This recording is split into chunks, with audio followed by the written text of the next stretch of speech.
Summicon vient de sortir ce petit cube. Eh bien, ce petit cube, c'est une caméra qui peut filmer de manière autonome ou en utilisant le Wi-Fi à partir de votre smartphone ou de votre tablette. C'est une caméra qui peut servir à de multiples usages. Elle est presque inclassable comme caméra. Elle peut servir aussi bien de caméra sport que de dashcam, c'est-à-dire une caméra embarquée dans votre voiture, mais aussi d'une caméra de surveillance ponctuelle et même d'une caméra pour prendre des images insolites à partir d'un trépied ou d'une perche à selfie par exemple. Alors pour en savoir plus sur les grandes capacités de cette toute petite caméra, eh bien je vous propose de voir ça en détail dans cette vidéo.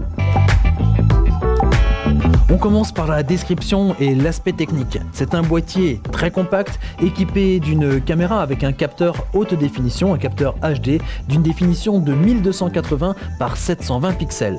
Autour du boîtier, on retrouve des boutons de commande pour pouvoir contrôler cette caméra. Il y a un bouton marche-arrêt, il y a un bouton pour prendre les enregistrements, que ce soit photo ou vidéo, et d'ailleurs pour passer d'un mode à l'autre. Il y a enfin un bouton dont on parlera un peu plus tard, qui est le bouton d'engagement d'activation du Wi-Fi.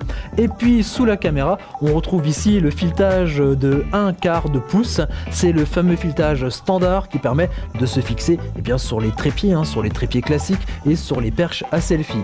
Juste à côté de ce filetage 1/4 de pouce, il y a un petit capot et lorsqu'on le soulève, on y découvre dessous une fente qui est là pour accueillir une carte micro SD. Cette caméra accepte des cartes micro SD jusqu'à 32 Go. Il faudra d'abord les formater en FAT32 et c'est sur cette carte que vous allez pouvoir enregistrer vos photos et vos vidéos. Juste au-dessus, vous avez le connecteur micro USB qui va vous permettre de recharger la batterie qui est intégrée à cette caméra, qui va lui permettre de fonctionner de manière autonome jusqu'à 240 minutes. Sans le Wi-Fi, oui, le Wi-Fi on y arrive. Je vous en ai déjà parlé avec le bouton sur le côté qui va vous permettre d'activer la fonction Wi-Fi et cette fonction Wi-Fi est géniale puisqu'elle va vous permettre de voir en direct ce que la caméra est en train de filmer. Pour rendre cette prouesse technologique faisable, il faudra bien entendu installer une application sur votre appareil mobile, une application qui existe en deux versions, une version iOS et une version Android. Vous l'installez sur votre appareil, vous appairez les deux machines ensemble, elles vont communiquer ensemble sans fil via le Wi-Fi et comme ça vous voyez effectivement les images en direct. Et cette application vous permet aussi de configurer de nombreuses choses et donne accès à de nombreuses fonctionnalités. Vous pouvez ainsi accéder à de nombreux paramètres de la caméra, comme par exemple la balance des blancs, différents types de formats ou de qualité d'image. On peut aussi bien sûr retourner l'image à 180 degrés. On peut depuis l'application aussi lancer les enregistrements vidéo ou les prises de vue photo. D'avoir ce système Wi-Fi va être vraiment pratique si vous voulez cadrer pour avoir le bon cadrage, puisqu'effectivement la caméra est tellement compacte qu'il n'y a pas d'écran intégré. C'est donc votre smartphone qui devient un écran déporté, décalé, où vous pouvez bien sûr choisir et bien cadrer l'image que vous souhaitez. Et enfin, l'autre point fort de cette caméra, c'est sa capacité à s'accrocher un petit peu partout.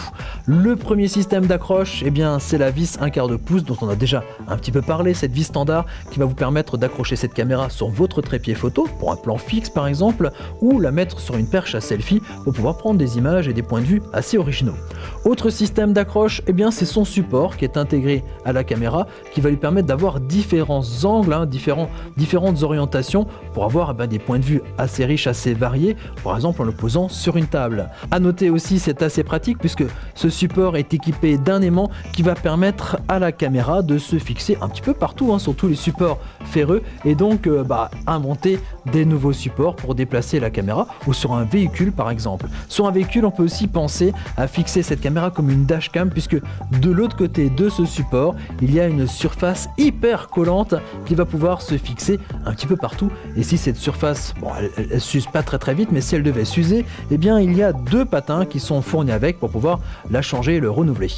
Faites-vous plaisir, libérez votre créativité, prenez des images originales et puis lorsque vous rentrez chez vous, il vous suffira de retirer la carte micro SD, de décharger les images sur votre ordinateur pour pouvoir les partager avec vos amis et votre famille. Le moins qu'on puisse dire, c'est que cette caméra est hyper polyvalente, elle s'accroche partout et surtout, vous l'emmenez partout dans vos aventures puisqu'elle est hyper compacte. Et moi je vous dis à très bientôt pour découvrir de nouveaux objets techno.